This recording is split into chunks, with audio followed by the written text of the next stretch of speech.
बहुत बहुत शुभकामना मेरे प्यारे बच्चों। आज हम 11वां पाठ चल रहे हैं, महाराजा पुरु की महानता। भारत में अनेक ऐसे राजा हुए जिन्होंने अपनी प्रजा की खुशहाली के लिए तो कार्य किए ही, साथ ही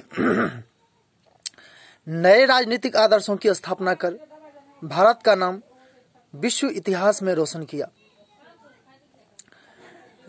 महाराजा पुरु ऐसे ही महान राजा थे। प्रस्तुत नाटक में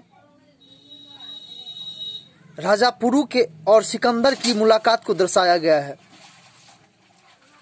जो उनके दरबार में एक दूत के रूप में आता है। स्थान महाराजा पुरु का राज दरबार। समय दोपहर। महाराजा पुरु सिंहासन पर बैठे हुए हैं। राजा के दरबारी भी बैठे हुए हैं। दरबारी एक साथ पुरुराज की जय, पुरुराज की जय। एक अंगरक्षक का प्रवेश। अंगरक्षक मतलब बॉडीगार्ड। अंगरक्षक यूनान के महाराज सिकंदर का राजदूत महाराज की सेवा में आया है। वह अंदर आने की आज्ञा मांग रहा है। पुरुराज, उसे उपस्थित करो। एक अंगरक्षक बाहर जाता है, राजदूत अंदर आता है।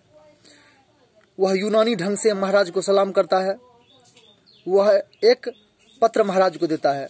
पुरु, मंत्री जी, हमारा ख्याल है आप यूनानी भाषा जानते हैं, पढ़िए तो सही क्या लिखा है।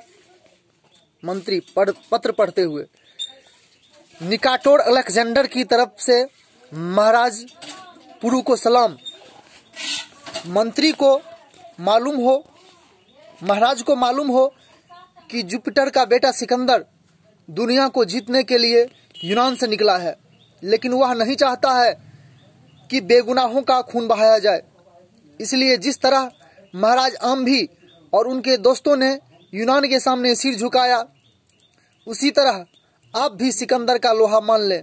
आपको सिर्फ 200 हाथी, 2000 यूनानी तलवारें और सोने के 20,000 अंडे हर साल भेंट के तौर पर देने होंगे। मंत्री पढ़ते पढ़ते रुक जाता है, फिर थोड़ी देर में पढ़ता है। मंत्री, अंत में लिखा है, इसके बदले सिकंदर इस बात का आश्वासन देता है कि आपके राज में कोई रोक टोक न की जाएगी, बल्कि यदि कोई तीसरी शक्ति आपके देश पर आक्रमण करेगी तो सिकंदर की फौजें आपकी मदद करेगी। पुरु, राजदूत, तुम अपने बादशाह से जाकर कह दो कि आज तक उसने हिंदुस्तान की तलवारें देखी है, हिंदुस्तान के बहादुर नहीं। दरबारी खुश होते हैं। राजदूत, मेरे बादशाह ने आपकी तरफ मित्रता का हाथ बढ़ाया है। पुरु, यह मित्रता का हाथ नहीं है, यह अभिमान का हाथ है। वह चाहता है कि हम एक दास के समान उसके सामने घुटने टेक कर उनके हाथ को चूमें। लेकिन पुरु ने दूसरों का सिर अपने सामने झुकवाना सीखा है, अपना सिर दूसरों के सामने झुकाना नहीं। राजदूत, एक बार फिर बड़े अदब से अर्ज करना चाहता हूं कि आप सोच लें इसका परिणाम क्या होगा। लड़ाई, और लड़ाई बुरी चीज है। पुरु, लड़ाई में साहसी लोग जगते हैं, उठते हैं और जीवन के मैदान में आगे बढ़ते हैं। राजदूत, मगर जो कमजोर है वे लड़ाई में बर्बाद हो जाते हैं। उन्हें अपने आप को बचाने के लिए सिर झुकाना पड़े तो झुका देना चाहिए। पुरु, राजदूत, तुम हद से पार करते जा रहे हो, फिर भी हम तुम्हें क्षमा करते हैं। क्या हम तुमसे एक बात पूछें? अगर हम इन्हीं शर्तों के साथ तुम्हारे बादशाह की तरफ मित्रता का हाथ बढ़ाएं तो वह मित्रता के हाथ को आदर से पकड़ लेगा या घृणा करके झटक देगा। राजदूत, मेरा बादशाह संसार को जीतने के लिए पैदा हुआ है, दोस्ती की भीख मांगने के लिए पैदा नहीं हुआ है। पुरु, तो पुरु भी अपने देश का झंडा रखने के लिए पैदा हुआ है, उसे मिट्टी में मिलाने के लिए पैदा नहीं हुआ है। अपने मंत्री की तरफ देखकर, मंत्री जी, यूनानी राजदूत के साथ महाराज सिकंदर के लिए जवाहरातों से भरी हुई सोने की 2 रोटियां भेज दी जाए। सभी दरबारी हैरान होकर एक दूसरे को देखते हैं। राजदूत चौंकता है। पुरु मुस्कुराकर, और लोगों को आटे, मक्की और जौ की रोटियां की भूख लगती है। तुम्हारे सिकंदर को सोने और हीरे जवाहरात की रोटी की भूख लगती है। अगर ऐसा न होता तो वह दुनिया को सुख चैन का इस तरह नाश नहीं करता।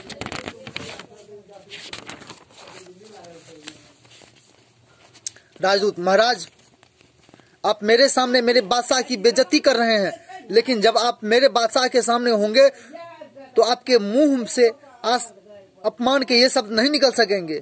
पुरु मुस्कुराकर, हम जो कुछ कह रहे हैं तुम्हारे बादशाह के मुंह पर कह रहे हैं। मंत्री हैरान होता है। राजदूत, आप क्या फरमा रहे हैं?